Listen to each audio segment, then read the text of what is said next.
Hello everybody, Mr. the Vestman here, bringing you Dungeon Defenders, and I'm spinning in circles.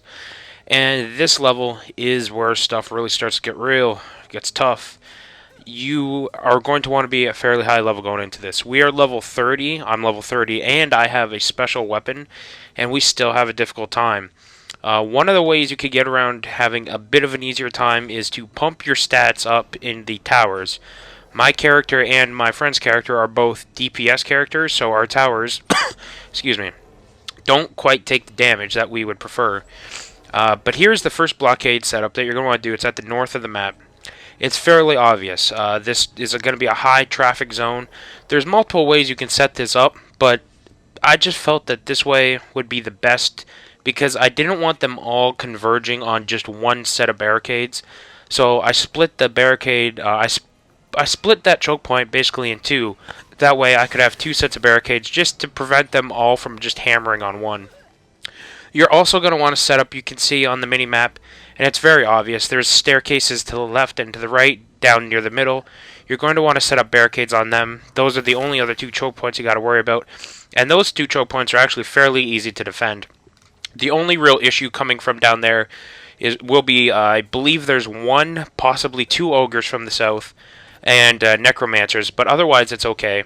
And the great thing is if you have a squire, bowling ball turrets are amazing because that downward staircase will carry those bowling balls pretty well to the bottom.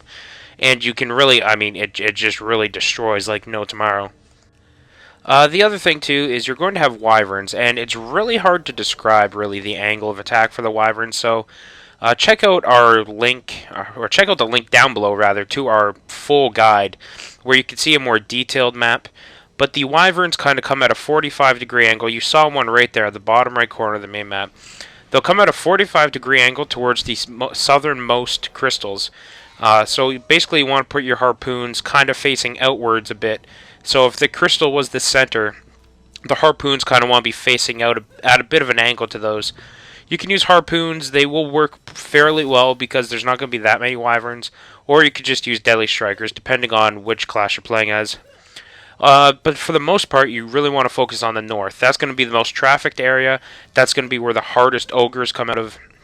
And you're going to really want to be cautious. Even with my special dev weapon, the needle, which I got, we were really struggling here. My friend, like I said, is a DPS character, so his traps really weren't a viable option for us. They ran out fairly quickly. I think they only had 6 charges on them. And to the north, you can really get over one quickly because the necromancers build up. The ogres can really tear through stuff, so you really need to keep special eye to the north. Keep an eye on the wyverns as well, but if this is your first time through, the wyverns really aren't going to mess you up too much. They're more of a nuisance than anything. Any real problems are going to come from the north there.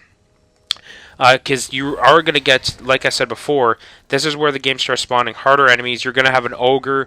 The final ogre that spawns at the north is going to have a lot of health. Depending on who's in your game, how many people are in your game, it's really going to change the amount of health. I can't guarantee what the number will be, but it will be significantly higher than what you're used to. So the north is really going to be important. You can see we have all squire stuff up there. Once again, just because my towers are slightly better than my friend's traps. Like I said, we're both DPS characters. If you are the mage, fireballs work really well up there, as will the chain lightning, because the enemies will all be clustered up. As the squire, none of your stuff is really going to be exceptional.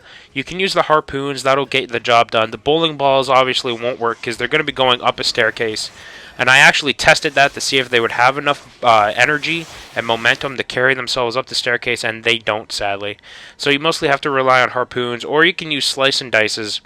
I opted not to use the slice and dices just because I didn't want to spend the extra DUs there. If you are the huntress who's playing as a trap huntress, your proxy bombs and your gas traps will be tremendous up there. But once again, that's only if you're a trap huntress. You can still put them up there otherwise, but they're going to run out really, really quick. And obviously the monk, his auras actually are amazing on this level. Because once again, a lot of the choke points are fairly narrow. Especially at the north, a lot of the pathways are narrow. Ensnare auras, lightning auras, or the strength drain aura, they're all amazing.